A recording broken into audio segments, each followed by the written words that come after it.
خاموشی منظوری کی علامت ہے، کل قریب ہے اگر تم صبر کرو۔ خاموشی کا پھل سکون ہے، ایک راز کبوتر کی طرح ہے، جب وہ میرا ہاتھ چھوڑتا ہے تو بازو لے جاتا ہے۔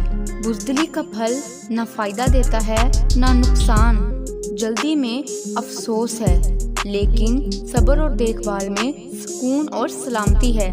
جھوٹ ایک گھنٹہ رہتا ہے، سچ ہمیشہ تک رہتا ہے۔ جو شخص جتنا ذہین ہے اتنا ہی کم بولے گا۔ اچھی صحت ایک ایسا تاج ہے جسے صحت مند لوگ پہنتے ہیں اور بیمار صرف دیکھ سکتے ہیں۔ تعلیم کی کمی دنیا کی سب سے بڑی خرابی ہے۔ سب سے زیادہ عقل مند وہ ہے جو معاف کر دے۔ تجربات سے ہمیشہ کچھ نہ کچھ سیکھنے کو ملتا ہے۔ اپنے دوستوں کو اپنا پیسہ اور اپنا خون دو، لیکن اپنے آپ کو درست ثابت نہ کریں۔ آپ کے دشمن اس